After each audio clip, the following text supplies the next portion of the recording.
Hello students, this is Shilpi Kavita, Assistant Professor from International School of Management, Patna. In my lecture, I'll be delivering on economic series with respect to microeconomics. Economics, when we talk about economics, there is vast field of economics, vast scope of economics, and vast importance of economics. In my series of economic studies, particularly relating to microeconomics, the first series will deal with introduction to economics, the second with the demand, the third with supply, the fourth with revenue, the fifth with production, the sixth with cost, and the seventh will be dealing with market structure. In the whole series, there will be two parts, the main part and the advanced. In the main part, I'll be briefing about the very concept of the particular module, and in the advanced part, I'll describe it elaborately related to that. In this series, one, I am going to deal with the introduction to economics. When we talk about economics, we should know what is economics and why is it needed so much in our day-to-day life, either at individual level or economic level. So what is economics? Economics is a study of choice under scarcity. We all know what is economics. We all feel the economics, we all do the economics, we read about economics, but we never thought why is it needed? Why this word economics? Or what is the concept of economics? As I told you all, economics is the study of choice under the conditions of scarcity. When it comes to scarcity, scarcity doesn't mean you are deprived of. Scarcity means you have got it, but there is not as much as what you need. So, talking about economics and scarcity is very much important because this very word economics originated from the conditions of scarcity. Scarcity of what? If I say scarcity, scarcity doesn't mean only scarcity of power, scarcity of money, or scarcity of any other product. Scarcity of resources. There are four factors of production which make the whole economy or which deals with the economics. Land, labor, capital, and entrepreneur. Land. We say land, we only think of a barren land or a open land. No. Land is a place where the whole production process takes place. It is the place where production unit is set up. Labor. We only think labor means physical labor. No, not at all. Physical labor apart from mental labor. Both are under the concept of labor in economics. Anybody who does work for money is treated as labor economics. That is why when we talk about labor remuneration, we say wages and salaries. The physical labor work, the mental labor work, even the top CEO or the managing director of any company is treated as labor economics. They are the one who spend their skill and capacity for earning money and they help the production process. Entrepreneurship is very much important because these are the person who combine land, labor and capital and bring the production process into feasible solution.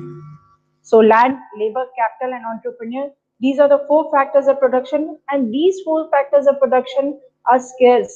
Either it is man-made or God-made or any other resources. They are scarce and because of this scarcity of resources, the problem of economics arises. We have to allocate these resources in such a way that we get the best possible solution of any problem, any production process of goods and services. And as I told you, these four factors of reduction gets the remuneration also because they are working for something. Labor is getting wages and salaries, capital is getting interest, land is getting the rent, and the entrepreneur the profit. Why is economics? What is economics? When is economics? And where is economics? So let me start with that. Economics is omnipresent. It is present at individual level, at your house also. It is present at national level. It is present at the global level also. What are the questions of economics which are dealt in economics?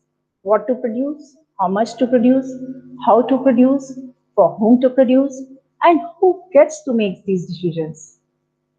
By just seeing these bullet points, we see that it is a very simple process. This anybody can answer. No, this is a big question. This is a question which is having a prime importance in every production house.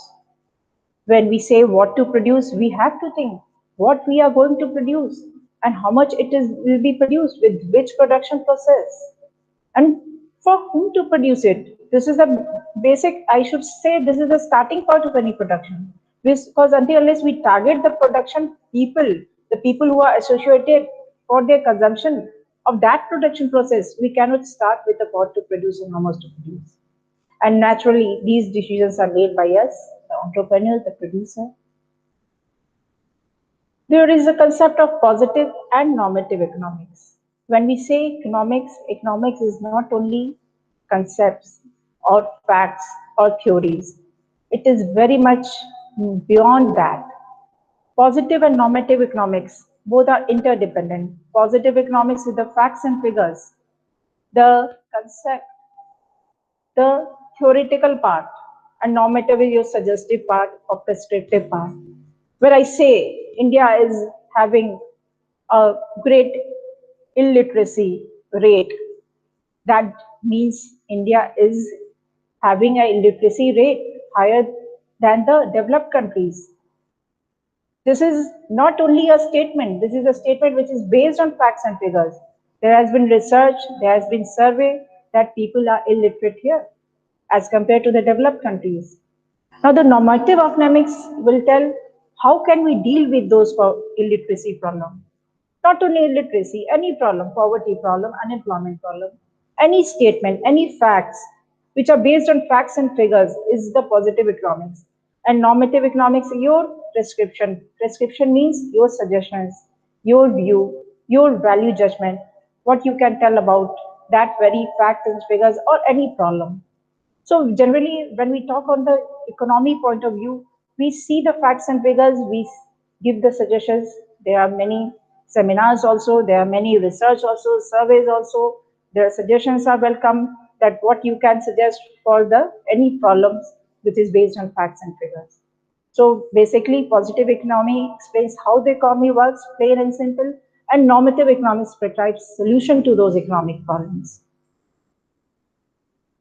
Now, there are many fields of economics. It is Indian economy, public finance, economic growth, many other fields. But the chief dichotomy of economics is microeconomics and macroeconomics, and all the others come under these purview. Micro and macro, they are very much important. Micro means small and macro means large. It has been derived from Greek word micros and macros. Micros meaning small and macros meaning large. Microeconomics is on individual level, individual firm, individual households, individual government, while the macroeconomics deals with the aggregative part. That means the economy as a whole, the unemployment problem, the poverty problem, the population problem, the national income, all comes under the purview of macroeconomics. But if we see the main crux of this microeconomics and macroeconomics, will comes to know that the microeconomics leads to macroeconomics and macroeconomics leads to microeconomics. The dichotomy of microeconomics and macroeconomics has been explained through this basis of comparison chart. And we see that, as I told you all, the individual meaning, meaning of the microeconomics is individual behavior study, while the macroeconomics deals with the whole economy, the aggregate economy. The microeconomics also is applied more on the internal issues, individual firm issues, because it is on the individual level, while the macroeconomics is on the external or the business environment level. Microeconomics considers demand, supply, product pricing, factor pricing, production, economic welfare, while macroeconomics covers various issues like national income, general price level, distribution. The importance of microeconomics is more important for determining the prices of a product or goods and services, and the factor pricing, the factors of production which has been used in the production process, how much remuneration they get for their work is also decided in the microeconomics. While macroeconomics importance is more in maintaining the general price level, that is controlling inflation, then reflation, solving the unemployment problem, poverty. Limitations are there in any theory or any facts because microeconomics has a limitations or based on unrealistic assumptions. The theories of microeconomics which you'll study later on will you will feel that there are many assumptions which are not realistic. At the same time, the macroeconomics is also not free of limitation. There is fallacy of composition. Maybe a particular situation which has been true in a particular economy cannot be true in another economy or another situation. So macroeconomics has also got its own limitations. Economic systems. We all dealt with these economic systems in a business environment topic. But business environment is also a part of economics. We live in a system, either it is traditional economic system, command economic system, market economic system, or mixed economic system. These four are the economic system which has been globally accepted. The traditional economic system had been followed in the traditional times, and this was a economic system which did not have any access to technology or any advanced medicine or any other advanced concepts. These were the economic system which was having a more specific and pronounced role, and these societies tend to be very close knit and socially satisfied because it was limited to a small number of groups. The command economic system is also known for the communist philosophy. They have got the centralized power. There is a central feature of the economy that the whole system is controlled by one entity. The market economic system is opposite to the command economic system, and it is a free market economy. Everything is decided by the forces of market supply and market demand, and there is no any intervention of the government here. The best economic system is the mixed economic system, which we follow. We as Indian, we are proud to have a mixed economic system because we have got both the advantage of socialist economy and capitalist economy. So the private and public both are getting equal importance here. So these are the four economic system, and in most of the countries, the mixed economic system is followed. After economic system, there is a concept called comparative static and dynamics. Comparative static and dynamics is very much important as when we study the microeconomics part, we are dealing many unrealistic assumptions as I told you all. We keep many things constant and that is static. While dealing with the dynamics, that is ever changing. We know we live in a dynamic economy. Things are changing. When we talk about things are changing, it comes under purview of economic dynamics. So both economics, statics and economic dynamics is important in the study of economics. In my last slide, I have given the importance of economics. If we talk about the importance of economics, it is endless. But briefing those importance, first of all, distribution of resources or allocation of resources is very much important because resources are scarce. So we have to put in the best possible way. We have to distribute the resources either from the producer's point of view or consumer point of view. We have to distribute the resources in the best possible way. At the same time, social efficiency, a part of welfare economics, has come to very much limelight. Nowadays, we talk about the social efficiency, and every government wants that each and every people of that very economy should be benefited and should be socially satisfied. Importance of economics has its also importance in information business, or we say economics of information.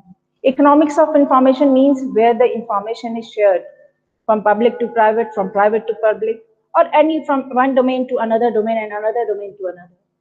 So information of economics is very much important.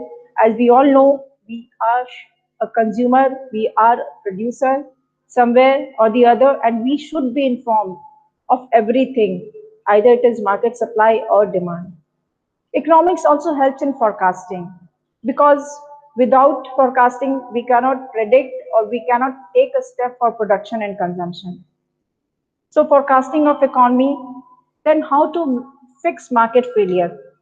Many times there is market failure because of lack of information, lack of demand, lack of supply, or lack of management also. So how to deal with those market failure is also a part of importance of economics. Apart from that, understanding consumer behavior, producer behavior, the opportunity cost of decisions. These are the various importance of economics, which will be when we'll study the theory part, we'll come to know what is the importance, the real importance of economics. So in this series, I have just briefed you about the importance of economics, then why economics is needed in our life, and what is positive and normative economics, the microeconomics and macroeconomics, and about the dichotomy of microeconomics and macroeconomics. With this, I'll be ending with my presentation. Thank you, students, and I hope in my next series you will be joining. So once again, thank you from Shilpi Gupta International School of Management, Patna. I'll be meeting with this series 2 with the Introduction to Economics second part. Thank you.